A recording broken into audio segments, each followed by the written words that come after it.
Bonjour à tous, ici Gabriel Gélina pour le Guide de l'auto. Bienvenue en Allemagne, plus précisément en Bavière, non loin de la frontière autrichienne, pour ce premier essai de la nouvelle BMW i4 que nous avons ici dans sa version M50, qui est en fait la première voiture électrique de BMW à recevoir la désignation M.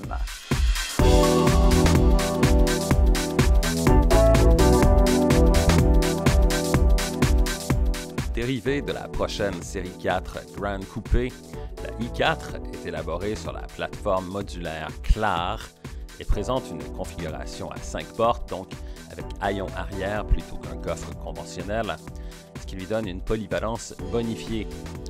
Côté style, la i4 reprend les codes typiques de la marque avec sa calandre verticale et des porte-à-faux très courts à l'avant comme à l'arrière. Comme la i4 est à motorisation électrique, on remarque que sa calandre est obstruée pour bonifier l'aérodynamique et que ses poignées de portière sont affleurantes. La pièce maîtresse de l'habitacle de la i4 est son écran courbé, qui est en fait composé de deux écrans qui sont respectivement de 12,3 et 14,9 pouces. Le premier est localisé directement devant le conducteur et le second est au centre de la planche de bord. Le système de télématique est la 8e génération du iDrive de BMW, lequel peut être contrôlé par l'écran tactile, la molette rotative sur la console centrale ou encore la commande gestuelle ou vocale, et la qualité graphique est absolument remarquable. Mis à part ce nouvel écran, l'ambiance est typiquement BMW avec volant multifonction, levier de vitesse conventionnel et une très belle qualité de finition intérieure. La i4 conventionnelle, celle qu'on appelle la eDrive 40, est animée par un seul moteur électrique. Et la i4 M50 que l'on conduit maintenant, elle reçoit deux moteurs électriques, donc un sur le train avant, un sur le train arrière, ce qui en fait de facto une voiture à rouage intégral électronique. Et la puissance combinée des deux moteurs, c'est au-dessus de 500 chevaux, en fait 536 chevaux. Donc la voiture est capable de faire le 0-100 km/h en 3,9 secondes.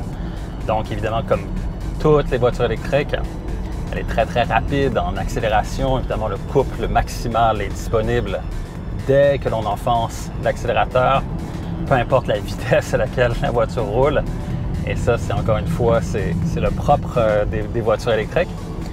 Ceci étant dit, celle-ci, elle a véritablement des prétentions sportives pour ce qui est de la dynamique, mais encore là, elle n'a pas été conçue afin d'aller rouler sur les circuits, contrairement par exemple au M3 ou au M4.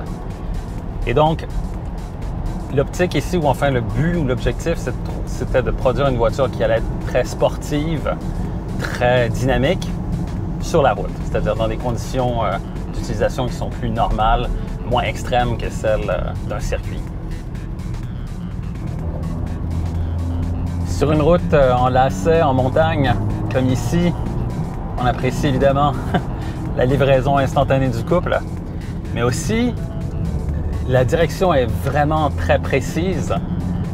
Les voies avant et arrière de cette voiture sont élargies par rapport à une BMW de série 3. Évidemment, elle a une direction électromécanique à pas variable. Et on sent véritablement que le châssis est vraiment très rigide. Ils ont ajouté des barres de renfort, que ce soit à l'avant et à l'arrière, de façon, encore une fois, à rigidifier la structure de cette voiture. Et ça se voit tout de suite dans les virages. On sent que le châssis est très rigide, que les suspensions, les liaisons au sol répondent vraiment très efficacement.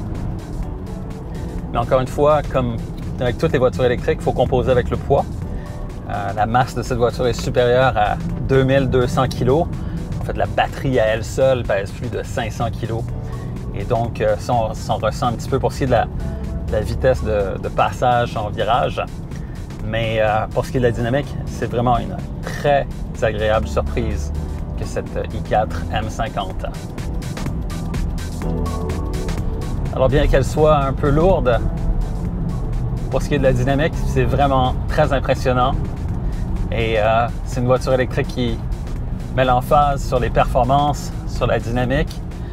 Et de ce côté-là, je pense qu'on peut vraiment la qualifier d'authentique berline sport de BMW.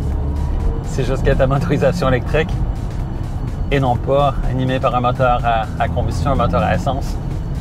Mais les sensations sont très similaires et on retrouve vraiment le plaisir de conduire d'une BMW, même s'il s'agit d'une voiture électrique. Et ça, c'est une belle surprise.